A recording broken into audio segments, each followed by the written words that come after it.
Hi, greetings, Padawans. I want to do the next domain, and that's going to be career counseling. Okay, career counseling, career development. And again, my name is Dr. Malik Rahim, and we're doing this to help you focus on the National Counseling Examination and possibly comp exams. Again, I encourage you to buy, if you already haven't, the Purple Book and get that and use this as a supplement to help you focus. Okay. Um, Career development focuses on how individuals um, do four things. And the first one is to choose a career. Okay. The second is develop vocational identity. And the third is to navigate work environments. And finally, fourth, to adapt career transitions throughout their lifespan.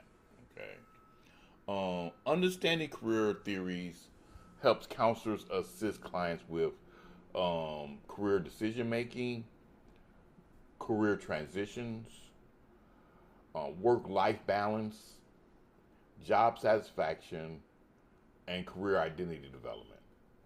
So, in this brief lecture, we will discuss several major career development theories, including trait factor theory, Holland's career theory, uh, Super's life space theory, social learning career theory, uh, social cognitive career theory, and circumscription and compromise theory.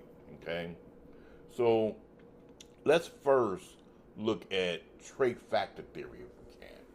And this is one of the earliest career development approaches, and it was developed by Frank Parsons. If you remember from an earlier domain we talked about, I told you we were going to come back to this. Frank Parsons is often referred to as the father of vocational guidance. And his model proposed that effective career decisions involve matching personal traits, knowledge of occupations, and logical reasoning between the two. Okay, so this became known as the trait factor theory. All right.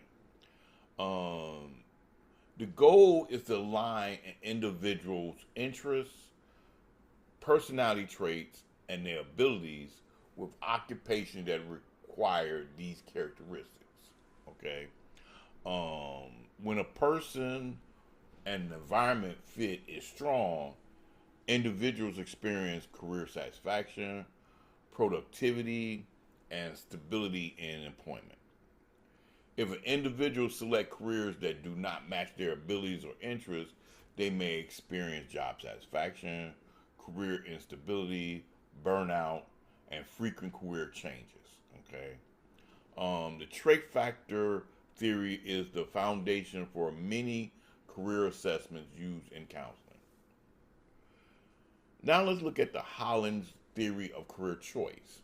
And this is one of the most influential career theorists, and it was Dr. John Holland. And Holland proposed that career choice is influenced by personality type. He identified six personality types, often referred using the acronym RIASEC. Okay, and I'm going to go over what each of those mean. So the six personality types. First, the R. That stands for realistic. Individuals who prefer practical, hands-on activities. Example of some careers that include this are mechanics, engineers, construction workers. Right, those are some of the careers that fit into this. The R represent realistic. The I represent investigative. Individuals who enjoy analytic and intellectual activities. Examples include scientists, researchers, medical professionals. Okay. Then you get to the A. The A represent artistic. And these are individuals who prefer creativity and self expression. So example include writers, musicians, and designers. Then you go to the S. The S represents social. Individuals who enjoy helping and teaching others. Example include counselors, teachers, social workers. Those represent the S. Enterprising is the E. Individuals who enjoy leadership, persuasion, and business activities. Right. Some of the examples of careers that in this model in this format falls under managers, entrepreneurs, and sales professionals. And then finally, there's the C, and that's conventional. These are individuals who prefer structured tasks and organization. All right, and these include things like accountants, administrative professionals, and data managers. Okay. The goal is to achieve congruency between personality and work environment. So when individuals work in environments compatible with their personality types, they experience job satisfaction, increased motivation, and higher performance. However, when a person don't have a poor fit between personality and occupation, may lead to career dissatisfaction, stress, and low productivity. Okay, so again, Holland, one of the most popular ones, has the acronym RIASEC, right? And the acronym had, the letter stands for R for realistic, I for investigative, A for artistic, S for social, E for enterprising, C for conventional. Those are the main work of the acronym. Okay. Now let's look at Super's lifespan life space theory, right? And this is a major career development theory, and it was proposed by Donald Super. Super believed that career development is a lifelong process. He emphasized the concept of self-concept, which refers to how individuals perceive themselves and their ability, right? And he break this down into developmental stages. So a career development stage, as far as is the first one, is the growth stage. That's from birth to 14. Children begin forming attitudes about work, and during this stage,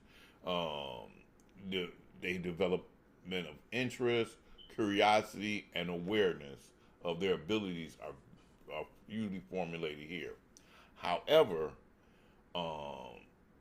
the opposite end of that is the limited exposure to opportunities may lead to restricted career aspirations. Okay. The next stage is the exploration stage, and that's between a range of about 15 to about 24.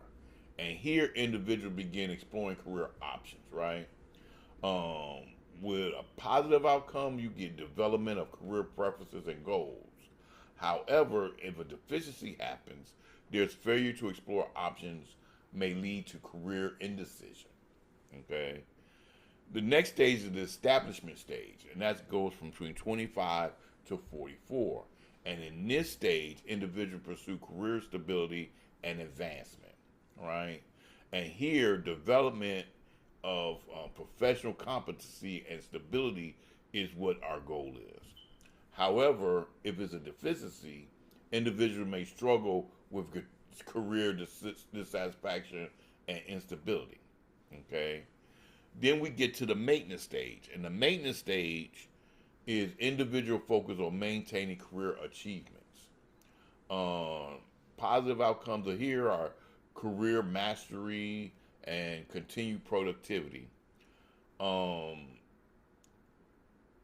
deficiency is burnout or stagnation may occur. Okay. And then next one is the decline or the disengagement stage. And this usually is 65 plus. And individuals gradually reduce work involvement and prepare for retirement. Healthy transitions into retirement and new life roles are the ultimate goal in this stage. However, a loss of identity and purpose may occur, right? Because they might look at their career as their focus of identity. And so you have to be on the lookout of that. Okay. Um, Now let's look at the social learning theory.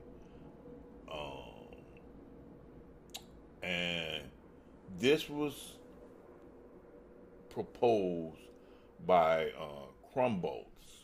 Krumbolz argued that career decisions are influenced by learning experiences, environmental conditions, genetic abilities, and even social influences, right? And the goal is to develop adaptable and openness to opportunity. Krumbolz believed that career development is often influenced by unexpected events. Okay, um, individuals who remain flexible and open to new experience develop three main things: career adaptability, problem solving skills, and resiliency. Okay. Unfortunately, the possible deficiencies individuals might fear uncertainty, uh, may experience. So, if you have a deficiency, you might have a fear of uncertainty. Um, with career indecision, anxiety about change, and limited exploration of opportunities. Right. Now let's look at the circumscription and compromise theory. Right. The circumscription and compromise theory was developed by Linda Gottfriedson. And Gottfriedson proposed that career decisions are influenced by social and cultural factors. And here she proposed that children begin eliminating career options based on perceived gender roles, social status, and cultural expectations, right? And this process is called circumscription. Later, individuals adjust career goals due to practical constraints, which is called compromise. The goal here is to balance personal interests with social realities. Individuals develop realistic and achievable career goals. However, if not met, excessive compromise may lead to abandonment of personal interests, career dissatisfaction, and feelings of limited opportunity. All right.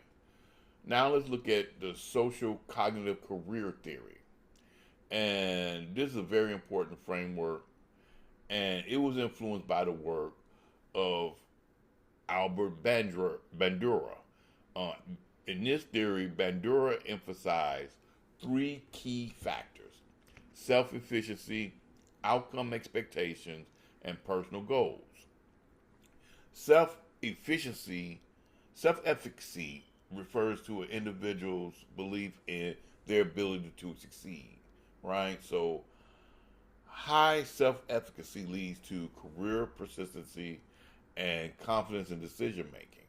However, low self efficacy may result in avoidance of career challenges and career indecision. All right. And then let's look at some of the career counseling assessments that might be focused in on the test. And common tools include interest inventories, personality assessments, and aptitude tests. One widely used assessment is the self-directed search called, and is based off of Holland's RIASEC model, right? These tools help individuals identify their interests, their skills, and their occupation and preferences. So, some key study points. Some of the key theorists that you need to remember are Frank Parson, John Holland, Donald Super, John Krumbolz, Linda Gottfriedson, and Albert Bandura. Okay. Also, make sure you understand the career development stages, the person environment fit, the career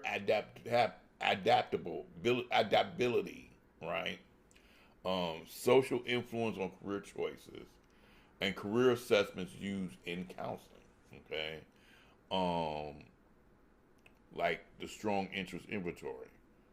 So, career development is a critical area of counseling practice because work plays a central role in an individual's identity, financial stability, and sense of purpose. So, understanding career theories allows counselors to help clients make informed career decisions, navigate career transitions, and pursue meaningful vocational paths. All right. So, that will conclude the domain on career counseling development.